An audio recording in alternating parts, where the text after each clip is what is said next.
এখানে আপনারা জানেন যে জলাবদ্ধতার ব্যাপারে আপনি বলেছেন, জলাবদ্ধতার ব্যাপারে এর আগেও আমি আপনাদের সাথে কথা বলেছি।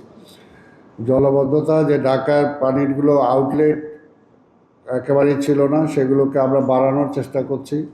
যদি আউটলেটগুলো আমরা বাড়াতে পারি তাহলে আগামী বছর জলাবদ্ধতার হাত থেকে অনেকটা আমরা রেহাই দিতে পারব।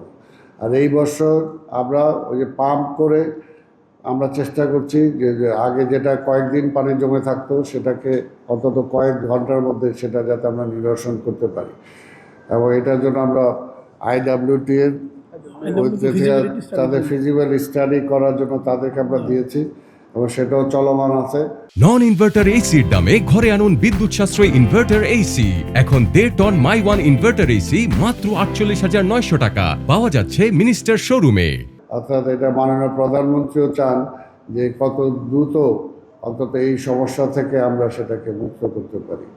আর আরেকটা আপনি বলেছেন ট্রান্সফার এটা জানেন যে আমাদের সিটি কর্পোরেশনের এটা আমাদের লোকাল গভর্নমেন্টের আওতাধীন, কাজে ট্রান্সফারগুলো সেখান থেকে হয়। এই ব্যাপারে আমরা কোনো ট্রান্সফারের সাথে কোনো জড়িত নেই। আর আরেকটা কি বলছেন আপনি? মশার ব্যাপারে মশা দেখেন এবার কিন্তু আপনারা একটু ধন্যবাদও দেওয়া উচিত আমাদেরকে যে ডেঙ্গু আসার পূর্বেই আমরা একটা জরিপ চালিয়েছিলাম। সেই জরিপটা চালানোর রেজাল্টও আমরা পেয়েছি।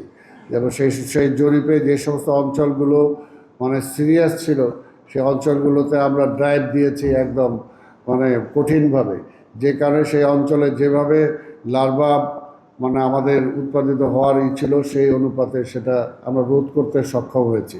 তারপরও এই ডেঙ্গুর ব্যাপারে মশার ব্যাপারেও জনসচেতনতা আমরা বিশ্বাস করি যে অনেকাংশে বেড়েছে। তবে আপনাদের মাধ্যমে আপনারা যদি এই বিষয়টা আরও প্রচার করেন, কারণ ডেঙ্গুটা হলো একটা মরণব্যাধি রোগ, কাজে এটা থেকে অন্তত প্রত্যেকটা নাগরিক যদি আমরা সচেতন হই তাহলে এটা থেকে আরও আমরা রক্ষা পেতে পারবো। আর মার্কেটের ব্যাপারে যেটা আপনারা বলেছেন এই ব্যাপারেও আমরা কঠিন ব্যবস্থা নিচ্ছি। আপনারা জানেন যে ঢাকা শহরে অনেক মার্কেট আছে যেগুলো সিটি কর্পোরেশনের মার্কেট, সিটি কর্পোরেশন রেভিনিউ পায় না, কিন্তু অন্যরা সেখান থেকে মানে লাভবান হয়ে যাচ্ছে।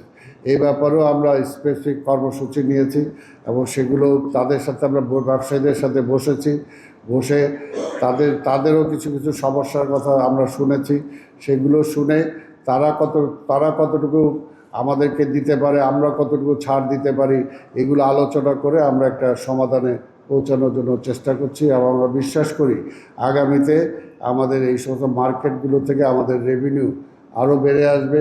আমাদের ট্রেড লাইসেন্সের যেটা আমি বলেছি যে ট্রেড লাইসেন্স 100% যদি আমরা কার্যকর করতে পারি তাহলে সেটাও রেভিনিউ, যদিও ট্রেড লাইসেন্সের আমাদের ফি বাড়ানোর কথা ছিল, আমাদের সাইনবোর্ডে ফি বাড়ানোর কথা ছিল, কিন্তু আমি সেটাতে বাড়াই নাই। কিন্তু বাড়ানো ছাড়াও যদি আমরা যারা আছে সেই ট্যাক্সগুলো যদি আমরা কালেক্ট করতে পারি তাহলে আমাদের রেভিনিউ বেড়ে যাবে।